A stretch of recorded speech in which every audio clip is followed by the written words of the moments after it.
The other two were wildly successful in terms of attendance. I'd say we almost had sellouts at the other two, but we appreciate you coming this afternoon. We'll probably make this a little more casual than the first two because we have a smaller crowd. What we're going to do is Dr. Troughton and Carl Nelson, our business manager, will walk you through our current budget status. We have a little game. I think we call it budget bingo or something like that. And we'll have you help us set some priorities, which is what we've done in the other two sessions. So now I'll turn it over to Dr. Troughton, or Kyle first? Okay, Kyle Nelson. Thank you, Mel. Welcome all. What we'd like to do to begin with is set some context for the discussion that we're about to have. So if you could turn your attention to the sheet that has the little pie on it. What this does is it begins to show us what is driving our budget costs from year to year. The first step in our budget process is always to reflect on what it's costing this year to provide the services that we provide, and then what it would cost to provide that same level of services next year. And that's a starting point for us, so we kind of know where we are. So this sheet summarizes that exercise. You'll see at the top that this year's budget, which is FY08, amounts to $20,701,000. As I noted, we've already determined what it will cost to provide the same level of services next year, next school year. When I say the same level of services, what I'm saying is what would it cost to hire the same amount of teachers, the same amount of staff, and provide the same types of budgets to the schools. And the cost of doing that is 5.73%, as you see on that top table.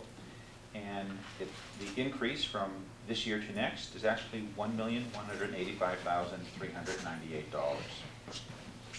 So before we've even made any improvements, before we've done some of the great things that we'd like to do, we're already at a starting point of $1.1 million to replicate this year's services to next.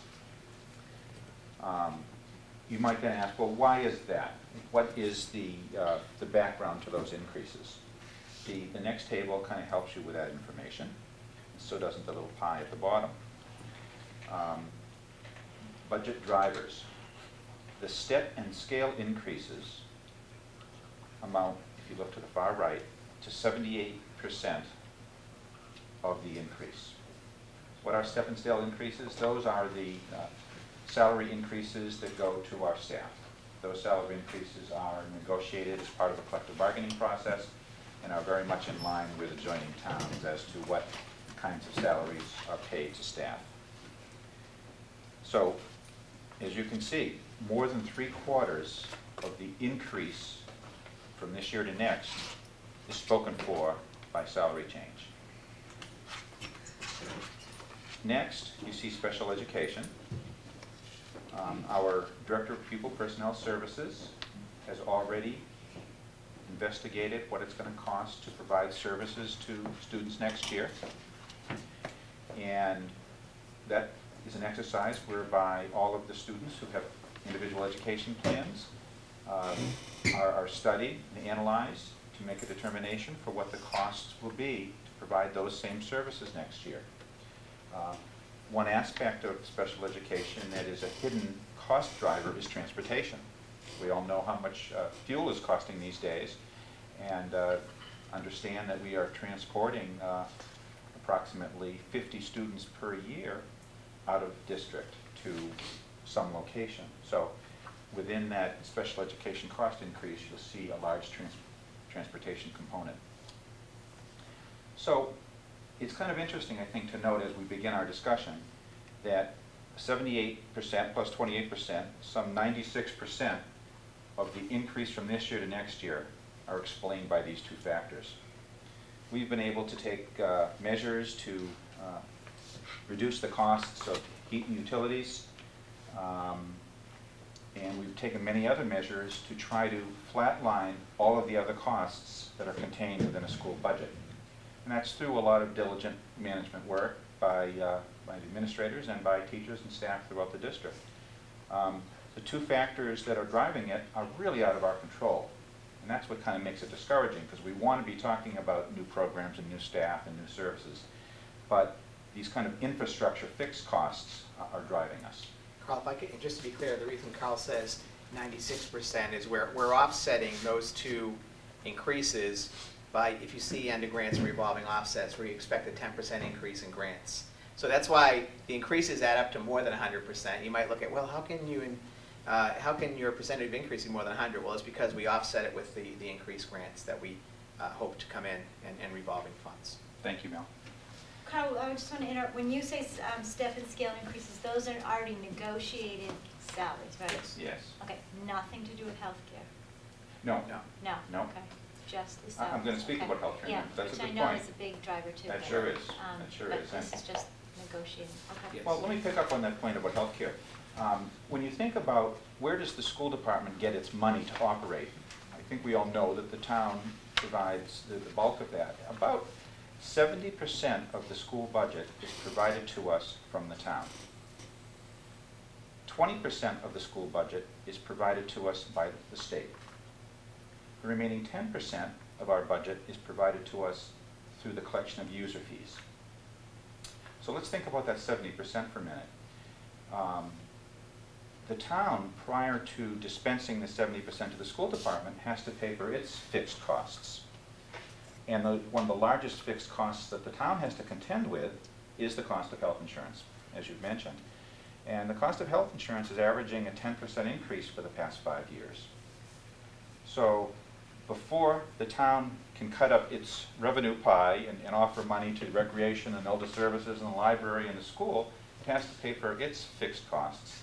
So if the town is paying 10% increases for health insurance, other increases for other areas, yet the town is restricted in its capacity to raise money by Proposition 2.5, you can kind of see that's why we call this a structural deficit, because certain costs are growing faster than the cost of the money coming in. So that really, in a nutshell, helps explain the dilemma that we're in. And one thing to add to the town's credit, the town administrator and the selectmen, they're working aggressively to find ways to cut healthcare costs.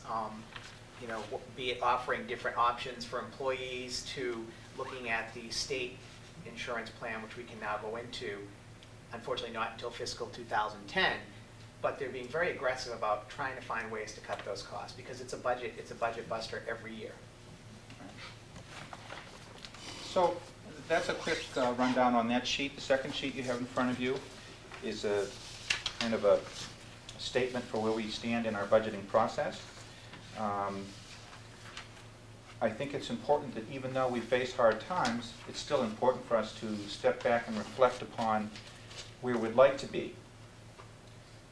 You don't want to immediately begin a budget cycle making cuts. I think it's important, again, to step back, and we do so through a variety of measures. We do that in public budget forums. We do that with administrative council. We do that with various groups that the superintendent meets with. We collect that information and we make determinations for where we'd like to be. So we have, we're very much engaged in long-range planning. So you'll see in this exercise that we're going to engage you in later on the board, and you'll see on this sheet, there are some new positions and new programs that we very much would like to consider should funds be available to us.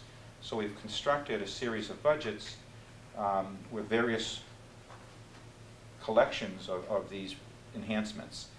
The budget that we're really looking at now isn't really listed here because the budget situation is changing on a day-to-day basis.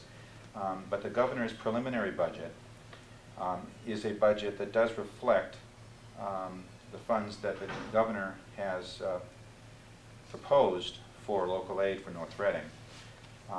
But there are changes taking place as we speak. So we're involved now in looking at all the different options that are in front of us.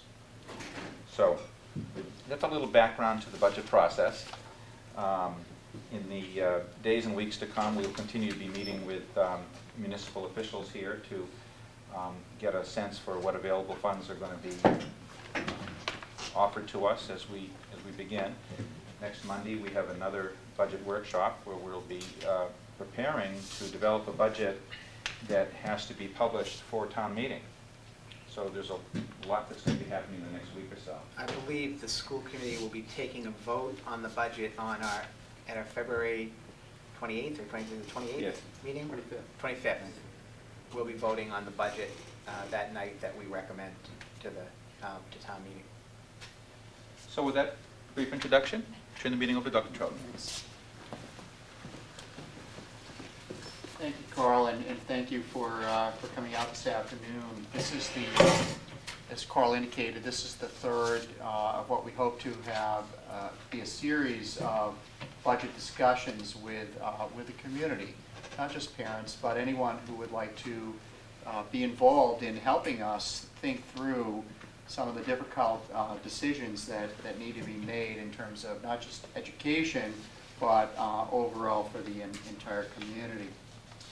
You know, I read in the paper today a letter to the editor, and I was struck by some of the comments in that letter in terms of the inefficiencies, or at least this one author was talking about the inefficiencies of not only our government here in North Reading, but particularly the school department. And it was really difficult for me to come to an understanding of that, particularly with knowing that every day we all are trying to do the best that we can for children in North Reading. And I believe that it's critical that we try to achieve a high level of quality, because the future for children really depends on that.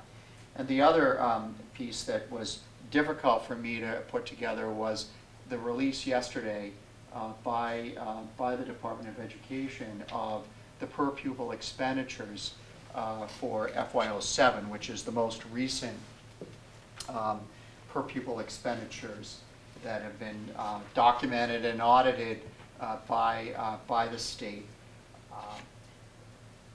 There was a question last year about the school department not including the health benefits for retired employees, which we have many employees who are retired, and where the town will continue to pay their health benefits. So we have now reported that in the data, and that did make a difference. It moved our ranking, relative ranking, for per pupil expenditure from 10th to 13th out of 250. From the bottom, yes. From the bottom. So I think there's improvement. However, in my judgment, as superintendent of schools, I think this is a very efficient school department. And certainly in my role both here in North Reading as well as statewide, I know that there is tremendous effort to find ways to continue to be efficient and at the same time provide a level of quality that is measurable, and it's measurable against the accountability that not only the state sets out, but the federal government sets out. Dave, if I get one thing, I just want to magnify the efficiency story. We're about $3,000 per pupil below the state average. Now, when we talk about performance, we always talk about how we want to be way above the state average, because state average isn't good enough for us. Yet we're $3,000 below spending per pupil for state average. So we're shooting for, we want to be way above the state average for our pupil performance, but we're not spending anywhere close to state average per pupil. And to try to bring those two things together is pretty difficult. And that just shows how efficient we are, because even though our MCAS scores have leveled off, we still do very well in MCAS, and I know MCAS isn't all of education, but we do very well in the standardized tests for where we are in terms of what we spend per pupil. And just, again, that wasn't really the purpose to talk about a letter to the editor, but it really did hit at a core. But I have to react to that, and I have to think about, because that's one point of view, and if that's one point of view, it certainly may represent, or probably does represent, a lot of the debate that's out there in the community. And so I think if we're not putting those kinds of issues out on the table and having people talk about it, then I think we may be setting ourselves up for some false expectations. But just some areas that we are trying to achieve either regionalization or regional cooperation with surrounding